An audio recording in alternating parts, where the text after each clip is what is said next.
I'm sitting here with Lee Coulter, who you have so many titles and credentials and honorifics that I can't even go through them. I mean, it's just he is famous. He's wizened. He's he's the superstar. Thank you so much for joining me. I really appreciate you taking the time.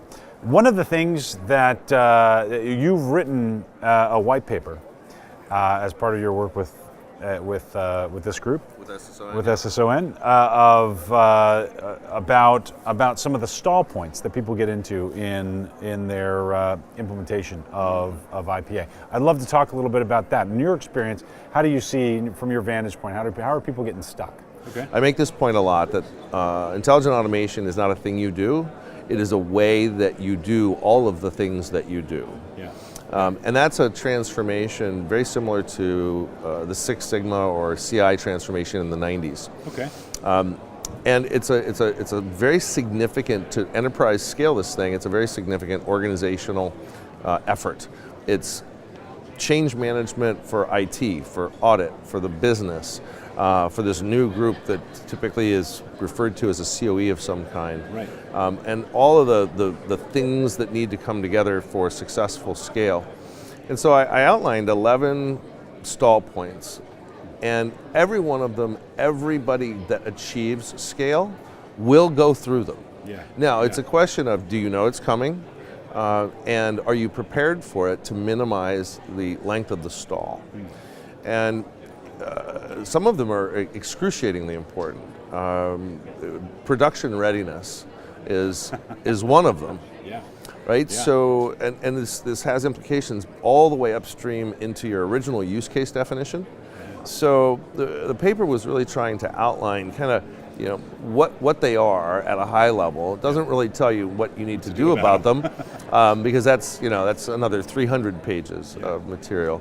But every one of them is inevitable to some degree. And if you're really going to scale this thing to enterprise levels, you have to climb through them.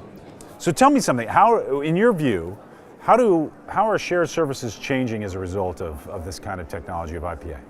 Let's back up a step. Okay. What is shared services? What is the purpose of shared service? So the IT group and all the smart software makers out there have attempted to encode business logic to maximize straight-through processing, right? That's what all of the software packages, all of the systems of record and enterprise pieces of software that we use are intended to do, maximize straight-through processing. So the shared service organization is there for two things.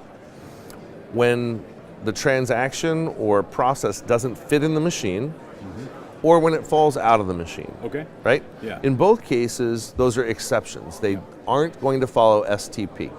So shared services, as you think about the purpose, what's changing is the cognitive load concentration. And let me give you a bit on that. Okay. So our studies in human behavior say that on average, 1 in 13 minutes is spent in cognition. That is interpretation, decision-making, or synthesis. Okay. And the other 12 minutes are spent in collection, preparation, and formatting of the problem. Okay. So when you ask the question, what is it, why did it fall out of the machine, and what should I do with it, the first two steps, what is it, why did it fall out of the machine, that's all task work. Yeah. The assessment of the artifacts from that investigation take 1 out of 13 minutes. Yeah. And the decision on what should I do with it, again, is part of this 1 out of 13 minutes. Right. So what we really want to do is create far greater engagement with the work. We'd like to move cognitive load to 55, 65, 75%, and use automation to do the what is it, why did it fall out of the machine, because you can define specifically all of the assets that you might gather to tell you what is it and why did it fall out of the machine. Yeah, absolutely. And there's a finite number of what should I do with it. Yep. So on both ends of the cognitive moment of the synthesis of the information and the decision making, that's where humans find engagement at work. So what's changing about shared services is really this move to much greater engagement, much greater cognitive load in the day-to-day work. Well, Lee, I can't tell you how much I appreciate you taking the time spending with us. Really appreciate a great conversation. Yeah, awesome. Thanks a lot. Thank you. I appreciate it.